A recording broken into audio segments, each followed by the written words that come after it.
আসসালামু আলাইকুম ওরহমতুল্লাহি ওবরকাতুহ। 1 মিনিট মাদ্রাসা ইউটিউব চ্যানেলের দিনী ভাই বোনেরা, আমি আশা করি আল্লাহ তাআলার অশেষ রহমতে আপনারা ভালো আছেন, সুস্থ আছেন। আলহামদুলিল্লাহ আলহামদুলিল্লাহ আলহামদুলিল্লাহ। আমাদেরও মনের নেক আশা আল্লাহ তাআলা পূরণ করে দিয়েছেন। পরীক্ষিত আমলটি গত জুমার দিন আসরের পরে আমরা করেছিলাম। আপনারাও আজকে জুমার দিন আসরের নামাজ আদায় করার পর থেকে মাগরিব পর্যন্ত এই সময়টিতে যে নিয়মে আমলটি করলে আল্লাহ তাআলা আশা করি আপনার দোয়াও কবুল করবেন। তাই অনুরোধ করছি, যারা মনের নেক আশা পূরণের জন্য বিভিন্ন আমল করতেছেন, আজকের এই আমলটি অবশ্যই বিশ্বাস নিয়ে করবেন। এই উদ্দেশ্যে ভিডিওটুকু সম্পূর্ণ দেখুন। জুমার দিন হচ্ছে সপ্তাহের পবিত্রতম ও শ্রেষ্ঠতম একটি দিন।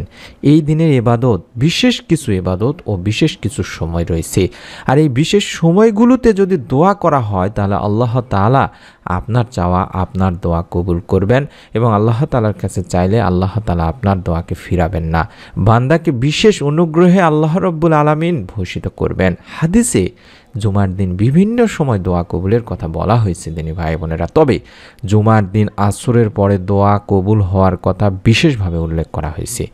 বিভিন্ন হাদিস থেকে আমরা পাওয়া যায়, যেখানে আবু হুরায়রা রাদিয়াল্লাহু তাআলা আনহু বলেছেন যে আল্লাহ রাসূল সাল্লাল্লাহু আলাইহি ওয়াসাল্লাম বলেছেন, জুমার দিনে এমন একটা সময় আছে, সেই সময়টায় যদি কোনো মুসলিম নামাজ আদায়রত অবস্থায় থাকে এবং আল্লাহর কাছে কিছু চায়, তাহলে আল্লাহ অবশ্যই তার সে চাহিদা বা দোয়া কবুল করবেন। এবং এরপর রাসূল সাল্লাল্লাহু আলাইহি ওয়াসাল্লাম হাত দিয়ে ইশারা করে সময়টি সংক্ষিপ্ততার ইঙ্গিত দেন। এটি বুখারী শরীফের সহিহ একটি হাদিস। বিভিন্ন সময় বা বিভিন্ন আমল অনুযায়ী পবিত্র জুমার দিনের এই আসরের পর থেকে সূর্যাস্ত পর্যন্ত দোয়া কবুল হয়, এই সময়টি বেশি বেশি উল্লেখ করা হয়েছে তিনি ভাই বোনেরা। যেমন আসরের শেষ সময় বলতে কিন্তু সূর্য ডোবার আগ মুহূর্তকে বোঝানো হয়েছে। জাবের ইবনে আব্দুল্লাহ রাদিয়াল্লাহু তাআলা আনহু থেকে একটি হাদিস পাওয়া যায়, যেখানে আল্লাহ রাসূল সাল্লাল্লাহু আলাইহি ওয়াসাল্লাম বলেছেন যে জুমার দিনের 12 ঘন্টার মধ্যে এমন একটা সময় আছে, যদি কোনো মুসলিম এই সময়টিতে আল্লাহ তাআলার কাছে কিছু প্রার্থনা করে, কিছু চায়, তাহলে মহান ও সর্বশক্তিমান আল্লাহ তাকে তা দান করেন। আর এই মুহূর্তটি তোমরা আসরের শেষ সময় অনুসন্ধান করো।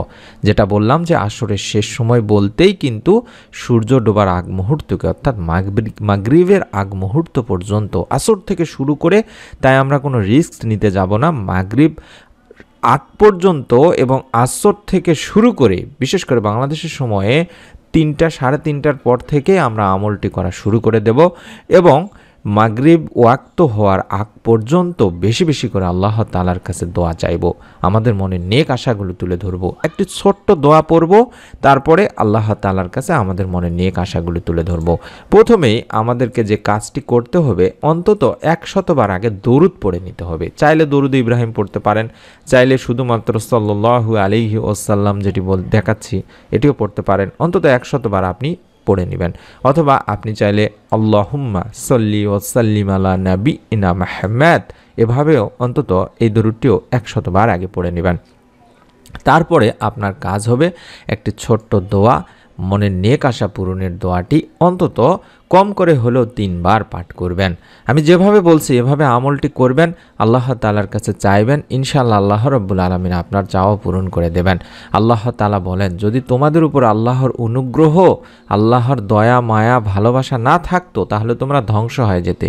আর নিশ্চয় আল্লাহ অধিক তওবা গ্রহণকারী, প্রজ্ঞাময়। সূরা নূর 10 নম্বর আয়াতে বলা হয়েছে। তাই মনের নেক আশা পূরণের জন্য তো বিভিন্ন আমল করেছেন, আজকের এই আমলটি অন্তত মনের নেক আশা পূরণের জন্য হলেও একবার মনের মধ্যে শতভাগ বিশ্বাস নিয়ে আমলটি করে দেখুন দিনী ভাই বোনেরা। মনের মধ্যে বিশ্বাস নিয়ে আমলটি করলে আল্লাহ তাআলা ইনশাআল্লাহ আপনার আশা পূরণ করবেন, যদি আপনার আশা নেক হয়ে থাকে। যেমন আপনি নেক সন্তান চাচ্ছেন, আপনি অসুস্থতা থেকে সুস্থতা চাচ্ছেন, পরিবার সংসারে রিজিকে বরকত চাচ্ছেন, আপনার কোনো প্রকার ভালো যে কোনো আশাগুলো আল্লাহ তাআলার কাছে যদি এই দোয়াটি পড়ার পরে অন্তত আল্লাহ তাআলার কাছে 2 হাত তুলে দোয়া করতে পারেন, তাহলে আল্লাহ রাব্বুল আলামিন ইনশাআল্লাহ আপনার আশাগুলো পূরণ করে দেবেন।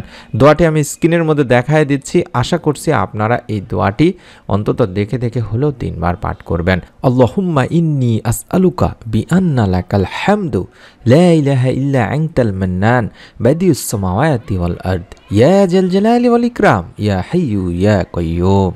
আমি আবারও বলছি, আপনারা মোবাইলে স্ক্রিনশট নিয়ে নিন, ছবি উঠায় নিন।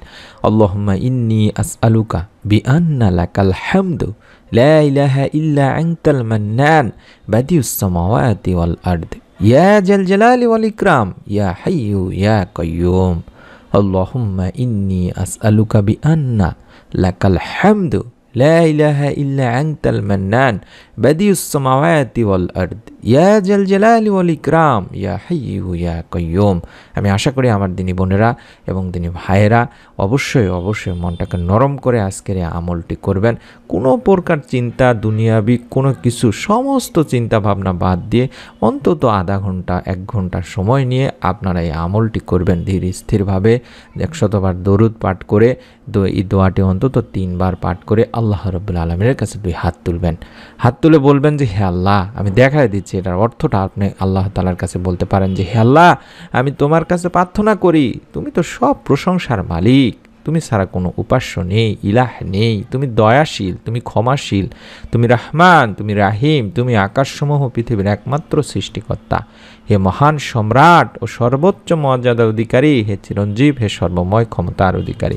এভাবে অন্তত কম করে হলেও আপনারা এই দোয়াটি 3 বার পাঠ করে আল্লাহ তাআলার কাছে 2 হাত তুলে দোয়া করে আপনার মনের যত নেক আশাগুলো আছে সেগুলো তুলে ধরবেন। ইনশাআল্লাহ আল্লাহ রাব্বুল আলামিন আপনার মনের নেক আশা পূরণ করে দেবেন। পবিত্র জুমার দিনের আমলের ওসিলায় আল্লাহ তাআলা আপনার মনের নেক আশা পূরণ করবেনই করবেন। মনের মধ্যে শতভাগ বিশ্বাস নিয়ে অন্তত ভিডিওটিতে একটি লাইক দিয়ে কমেন্ট সেকশনে আমিন লিখে নিয়ত করে ফেলুন।